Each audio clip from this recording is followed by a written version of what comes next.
നിങ്ങളൊരു new born ബേബിയെ visit ചെയ്യാനിരിക്കുകയാണ് എങ്കിൽ ഈ കാര്യങ്ങൾ ശ്രദ്ധിക്കണം.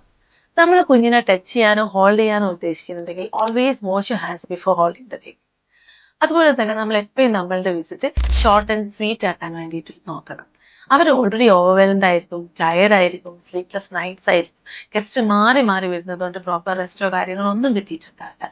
സോ അൺലെസ് അവർ ആവശ്യപ്പെടാത്തിടത്തോളം നമ്മളുടെ വിസിറ്റ് എപ്പോഴും ഷോർട്ട് ആക്കാൻ വേണ്ടിയിട്ട് ശ്രദ്ധിക്കും. ഇനി നമ്മൾക്ക് ഏതെങ്കിലും തരത്തിലുള്ള കോഫ്, കോൾഡ് അല്ലെങ്കിൽ എന്തെങ്കിലും അസുഖങ്ങൾ ഉണ്ടെങ്കിൽ ഈ ഒരു സമയത്ത് നമ്മൾ കുഞ്ഞിനെ വിസിറ്റ് ചെയ്യരുത്. ഇനി അവരെന്ത് വിചാരിക്കുന്നുള്ള ഒരു കൺസേൺ ആണെങ്കിൽ പുതിയ ഒരു പാരൻസും ഈ ഒരു സമയത്ത് നിങ്ങൾ പോകുന്നത് ഇഷ്ടപ്പെട്ടില്ല. അടുത്തത്, നമ്മൾ എപ്പോഴും ഒരു ഗസ്റ്റ് ആവുന്നതിന് പകരം മോർ ഹെൽപ്ഫുൾ ആവാൻ വേണ്ടിയിട്ട് നോക്കുക. അവിടെ അൺഫോൾഡഡ് ആയി കിടക്കുന്ന ലോണ്ട്രീസ് ഫോൾഡ് ചെയ്യാൻ ഹെൽപ്പ് ചെയ്യാം, അല്ലെങ്കിൽ റൂം ഓർഗനൈസ്ഡ് ആക്കി കൊടുക്കുക. ഈ തരത്തിൽ അവരെ ഹെൽപ്പ് ചെയ്യുന്നതും നന്നായി.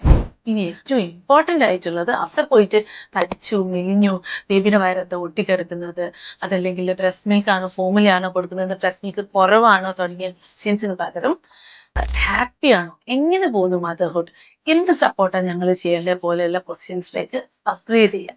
ഈ ഒരു മാറ്റം നിങ്ങൾ നിങ്ങളുടെ സൊസൈറ്റിയിലും ഫ്രണ്ട്സിലും ഫാമിലിയിലും ആഗ്രഹിക്കുന്നുണ്ടെങ്കിൽ please do share this to your friends and family.